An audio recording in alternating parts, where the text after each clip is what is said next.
Your card has been declined, ma'am. The words cut through the restaurant's quiet chatter, causing conversations to stop at nearby tables. Margaret Wilson, 82, sat perfectly still in her chair while her hands rested on an old leather purse. A small charity pin gleamed on her coat as everyone began watching her with curious eyes. But they had no idea what was coming next. In exactly 18 minutes, the restaurant owner would be kneeling beside this table, begging this quiet woman for her complete forgiveness. Margaret's blue eyes stayed calm despite all the stares around her, since she'd seen this look many times before in her long life. People made quick judgments based on her appearance, assuming that old clothes plus a worn purse equals an unimportant person. They always got it completely wrong about her, though. The waiter was Jake, 23 years old, and struggling financially while university bills ate his entire paycheck every month. Elderly customers were always his most difficult tables because they moved slowly and usually tipped very poorly. "Do you have another card you could try, ma'am?" he asked, his voice showing clear impatience with this awkward situation. Margaret's fingers moved slowly through her old purse, while each movement remained deliberate and completely unhurried, as if she never seemed to panic about anything in life. Around them, whispers began spreading from table to table as other diners observed the unfolding scene. How did she even get a reservation at this place? Just look at that incredibly old coat she's wearing tonight. Someone really should call the manager to handle this situation properly. Margaret found what she needed inside her purse, which was an old Nokia phone from many years ago that she placed gently on the white tablecloth. Jake almost laughed at the ancient device he was seeing, thinking this old phone belonged in a museum somewhere rather than a fine restaurant. Margaret pressed one button on the phone carefully, and it rang once before someone answered very quickly on the other end. "Sarah," came a crisp, professional voice immediately through the speaker. "Margaret here. What do you need from me right now?" the voice replied with obvious respect and attention. "Romano's restaurant, table 7. Exactly 18 minutes from this moment." "Understood completely. I'll handle everything immediately without any delays." The call ended after exactly 27 seconds total, while Margaret put the phone back in her purse with the same calm, graceful movements she'd shown all evening. "Someone will arrive shortly to help us with this situation," she told Jake quietly, her voice carrying a quiet confidence that puzzled him completely. The young waiter checked his watch with obvious skepticism, thinking 18 minutes seemed oddly specific for whatever fantasy this old woman was living in. But since the manager was busy upstairs with meetings, he didn't want to create an even bigger scene just yet. 15 long minutes passed by very slowly, while the restaurant's tension grew thicker throughout the entire dining room. Other well-dressed diners kept glancing toward table 7 with growing curiosity, and some even took photos of what they considered an embarrassing situation involving the old lady who apparently couldn't pay her bill. Margaret sat completely still during this public ordeal, while her hands stayed folded peacefully in her lap, and her breathing remained steady and completely calm. If the stares and whispers bothered her at all, she showed absolutely no signs of any discomfort whatsoever.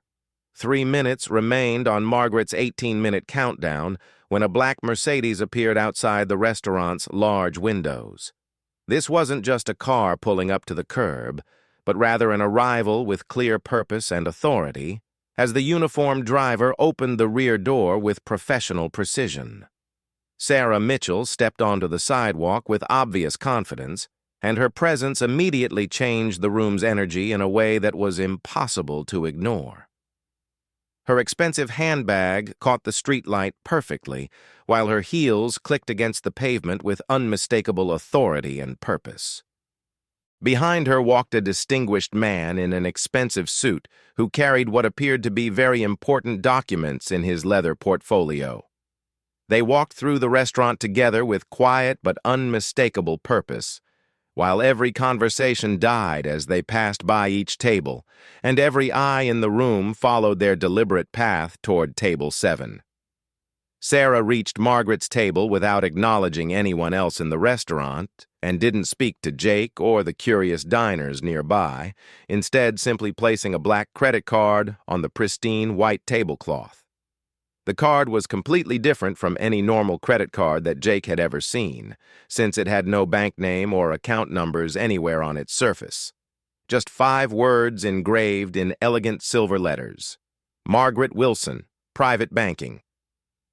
Jake's hands began shaking visibly as he picked up this unusual card, immediately recognizing it as the type of exclusive financial instrument that only extremely wealthy people ever possessed. The distinguished man in the expensive suit stepped forward with calm authority and said, "I'm David Chen, Mrs. Wilson's chief legal counsel, and we need your manager down here immediately to discuss this situation. He's currently in an important meeting upstairs and isn't available right now." Jake began nervously. "That meeting just became completely irrelevant," David replied firmly while pulling out his own phone to make a brief call. David spoke quietly for a few moments before hanging up and announcing to everyone nearby, "He's coming down right now whether he wants to or not." Throughout the restaurant, other diners began pulling phones out of their pockets and typing Margaret Wilson into search engines with growing curiosity about this increasingly strange and mysterious situation. The search results began appearing on multiple screens around the room, causing a wave of shock to spread through the dining area. Margaret Wilson, Forbes billionaire list. Personal net worth, $2.3 billion. Wilson Foundation, the world's largest private charitable organization, the silent philanthropist, 4 decades of anonymous giving and community service. The whispers that had been filled with mockery changed completely to expressions of shock and growing embarrassment as judgment was replaced by the horrible realization of their mistake. The young couple at table 3 suddenly remembered their cruel comments from earlier and felt their faces turn red with overwhelming shame, while the businessman at table 12 quickly deleted the video he'd been secretly recording of Margaret's supposed humiliation. Margaret remained perfectly still throughout their collective discoveries, watching quietly and waiting patiently while teaching them the most important lessons they would ever learn about assumptions and human dignity. The restaurant manager appeared at the top of the stairs and came running down quickly with his shirt wrinkled and sweat beading on his forehead, since the urgent phone call upstairs had informed him exactly who was sitting at table 7 tonight. "Mrs. Wilson, please accept our most sincere and heartfelt apologies for this terrible misunderstanding," he began desperately. Margaret raised one finger gently, but with unmistakable authority, and complete silence fell over the entire restaurant like a blanket of snow. She turned to face Jake with patient, understanding eyes, while the young waiter began shaking with growing comprehension of his enormous mistake. "Young man," Margaret said softly but clearly enough for everyone to hear, "I'd like you to tell me exactly what you see when you look at me right now." Jake found that he couldn't speak at all since his throat had closed completely with overwhelming shame and the dawning realization of what he'd done. "I'll tell you what everyone else saw when they looked at me tonight," Margaret continued with infinite gentleness and patience. "An old woman who was obviously poor, clearly confused, and perhaps even mentally declining. Someone deserving of pity or complete dismissal from polite society. Her voice never rose above normal conversation levels, yet every word she spoke reached every corner of the restaurant with perfect clarity and undeniable impact. But here's what escaped your attention during your hasty judgments this evening," she continued while maintaining her calm, dignified bearing. 40 years ago, I started my career with absolutely nothing to my name and built schools in 37 different countries around the world. I've fed millions of hungry children across multiple continents and funded medical research that has saved countless lives from diseases that would have killed them otherwise. She gestured toward her simple, modest clothing with quiet pride and dignity that was impossible to miss or ignore. I choose to dress simply by personal preference, not because of poverty or lack of options. I eat alone by choice, not because of loneliness or social isolation. I remain anonymous in my charitable work by conscious decision, not because of shame or embarrassment. True wealth has never been about impressing other people with expensive displays. It's about quietly improving their lives behind the scenes. The restaurant had become as silent as a cathedral during Sunday morning service, while everyone absorbed the profound lesson they were receiving. Margaret stood slowly, with the same graceful movements she'd displayed all evening, and walked deliberately to each table where whispers and cruel judgments had poisoned the air earlier. She spoke quietly and kindly with each person who had mocked her appearance, who had filmed her supposed embarrassment, who had calculated her worth based on worn fabric and an old purse. There was no anger whatsoever in her voice during these conversations, and no lectures about their shameful behavior throughout the evening. Just gentle, compassionate words that somehow brought grown adults to tears of recognition and overwhelming remorse. When she returned to where Jake was standing, the young man was crying openly like a child who had finally understood the magnitude of his cruelest mistakes. "Mrs. Wilson, I'm so deeply sorry for everything that happened tonight," he managed to say through his tears. "I had absolutely no right to treat you the way I did, regardless of who you are or what you've accomplished in life." "You're absolutely right that you had no right to treat me that way," Margaret replied with continued gentleness and understanding, "but not because of my wealth or accomplishments or social status. You had no right to treat me badly because every human being deserves basic dignity and respect, regardless of their appearance, their age, or their ability to pay restaurant bills." She reached into her old purse one final time, but instead of searching for money or credit cards, she withdrew something far more valuable than any form of payment.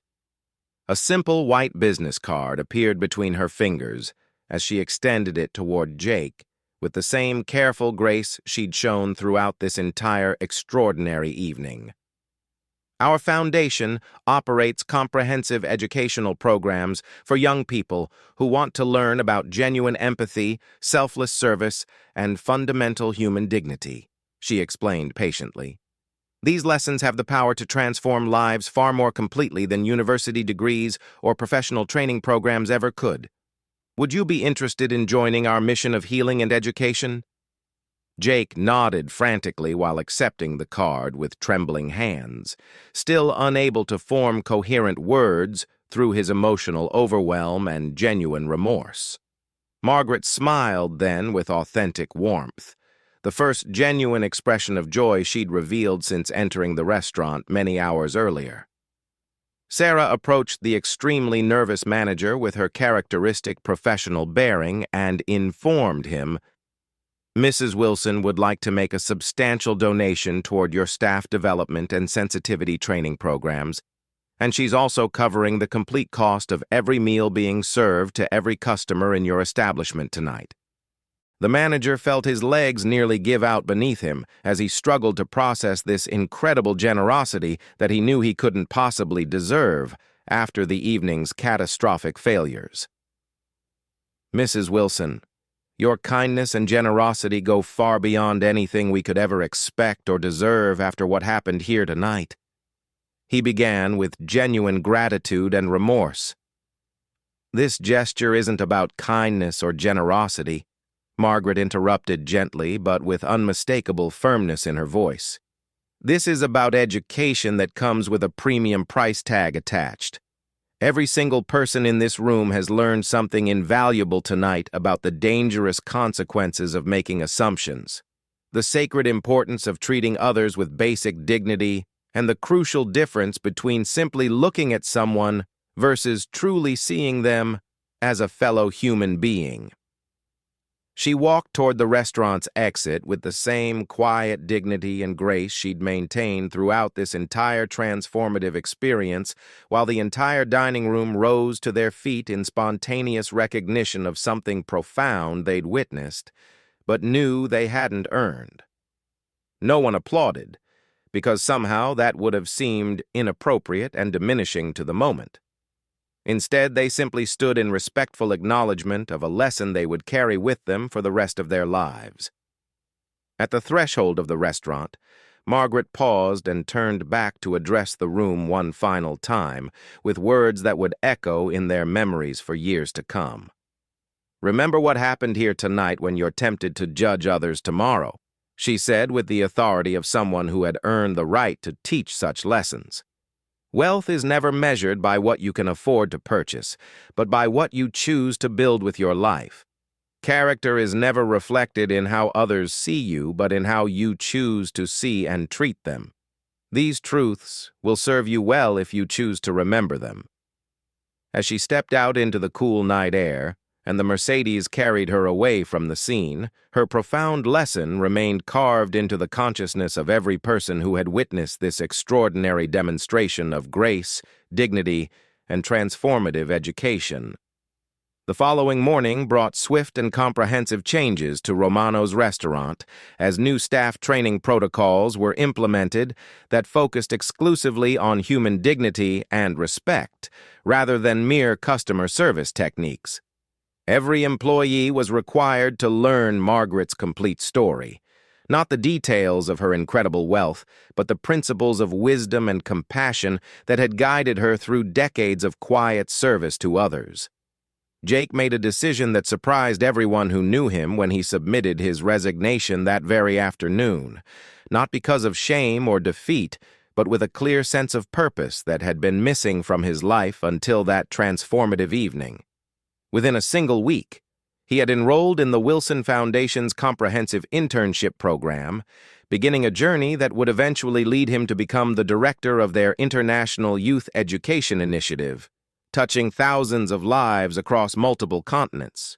The businessman from Table 12 chose not to simply delete his embarrassing video and pretend the evening had never happened, but instead wrote and posted a lengthy, honest reflection about the dangers of judging people by their appearance and the importance of treating every person with fundamental dignity.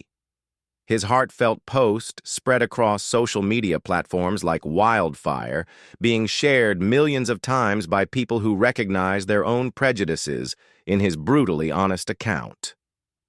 Margaret Wilson never returned to Romano's restaurant, having made her point with crystalline clarity and taught her lesson with unforgettable impact, but her influence continued to ripple outward through policy changes, attitude transformations, and the simple recognition that every human being deserves to be treated with basic respect, regardless of their circumstances.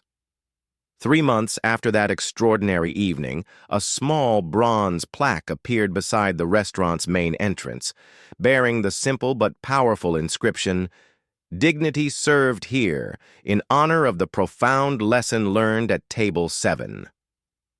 The story continued to spread across social networks and through word of mouth, not because it celebrated wealth or social status, but because it touched something fundamental in the human experience. The recognition that extraordinary people often disguise themselves as completely ordinary individuals, and that everyone we encounter is fighting battles we know absolutely nothing about. Margaret Wilson understood something that most people spend their entire lives trying to learn, that authentic power speaks in whispers rather than shouts, that real wealth serves others rather than serving itself, and that genuine greatness is found not in demanding recognition, but in recognizing the inherent worth and dignity of every human being we meet. She continues to dine alone at different restaurants throughout New York City every Tuesday evening, wearing the same simple clothing and carrying the same worn purse, teaching the same profound lessons to anyone willing to learn rather than judge, because the world desperately needs teachers who demonstrate wisdom through their actions rather than their words alone. Margaret Wilson remains one of those rare teachers, a billionaire who has learned life's most expensive lesson and dedicates herself to sharing it freely with others. Money may talk loudly, but wisdom whispers softly, and kindness changes everything it touches permanently. If this story has changed the way you see elderly people dining alone, service workers having difficult days, or anyone whose appearance doesn't match your expectations, then it has accomplished exactly what it set out to do. Hit that like button and subscribe to Archivo Culto, because the most extraordinary people you'll ever meet often look completely ordinary, and everyone you encounter is fighting battles you know absolutely nothing about.